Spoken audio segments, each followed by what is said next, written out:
Hello guys, स्वागत है आपके अपने यूट्यूब चैनल में। आपका @darkest time.com।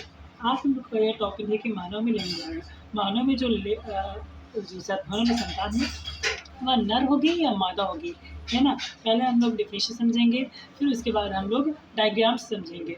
तो पहले मनुष्य में प्रत्येक कोशिका में 23 जोड़े गुणसूत्र पाए जाते हैं।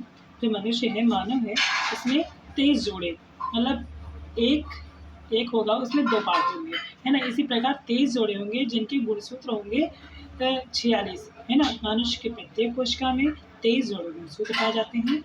इनमें 22 जोड़े एक समान होते हैं। जो 22 जोड़े होते हैं वह तो एक समान होते हैं, जिन्हें ऑटोसोम कहते हैं तथा 23वां जोड़ा असमान होता है। 22वां जो जोड़ा होगा एक समान होगा तथा 23वां जोड़ा जो होगा वह असमान होगा, जिसे लिंग गुणसूत्र कहते हैं। जो 22वां जोड़ा होगा उसे ऑटोसोम कहते हैं। नर में 23वां जोड़ा के गुणसूत्रों में से एक बड़ा तथा छोटा है, इन्हें XY व्यक्त करते हैं। जो कि XY होता है यह नर का होता है। अतः नर में 2 प्रकार के शुक्राणु बनते हैं। एक तो वो जिनमें 22A+X तथा दूसरे वे जिनमें 22A+Y गुणसूत्र पाए जाते हैं। 22 मिलाकर हो जाएंगे 44A+XY हो जाते हैं। इसलिए मानव में जो नर है उसमें 44, मतलब कि उसमें 44A+XY पाया जाता है। इसके विपरीत मादा के सभी अंडाणुओं में 22A+X गुणसूत्र पाए जाते हैं। सभी अंडाणुओं में, मतलब कि मादा में जो होते हैं 2 अंडाणु पाए जाते हैं। एक तो इसमें 22+X तथा दूसरे में भी 22+X गुणसूत्र पाए जाते हैं। इसलिए इसमें लिखा है सभी अंडाणुओं में 22+X गुणसूत्र पाए जाते हैं। निषेचन के समय जब किसी अंडाणु में से X गुणसूत्र वाला शुक्राणु मिलता है, मतलब जो मानव का X गुणसूत्र वाला शुक्राणु हो वह अंडाणु में जब जाता है तब पैदा होने वाली संतान में XX लिंग गुणसूत्र होता है, अर्थात यह संतान मादा होती है। यह लड़की होती है। लेकिन जब किसी अंडाणु में से Y गुणसूत्र वाला शुक्राणु मिलता है, जब नर का महिला से Y गुणसूत्र वाला शुक्राणु मिलता है तब पैदा होने वाली संतान क्या होती है?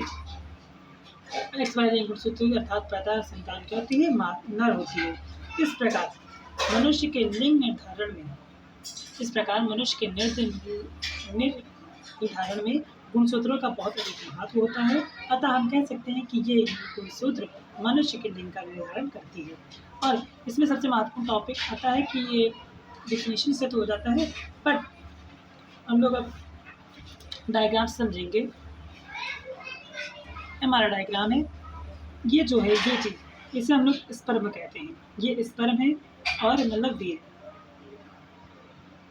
ये ओवम, ये मादा कहता है जो कि मदर है, और स्पर्म जो कि फादर है।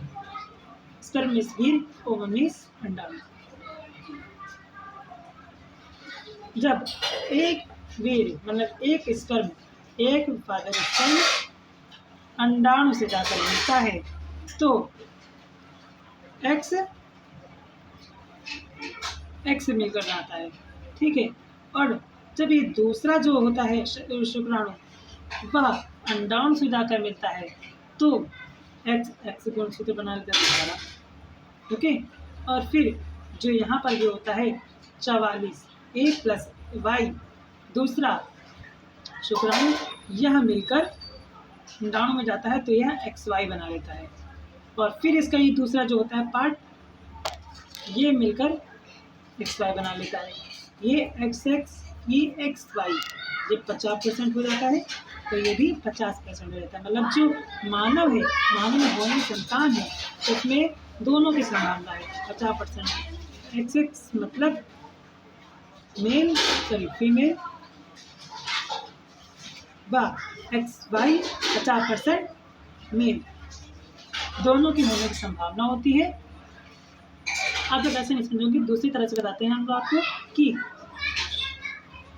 22A+X, ओके, और 22A+X इसमें भी होते हैं गुणसूत्र।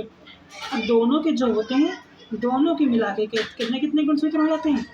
44A+X व अंडाणु के जो होते हैं, सॉरी इसके तो एक्स वाई होते हैं, और अंडाणु के जो होते हैं 44 A प्लस एक्स एक्स।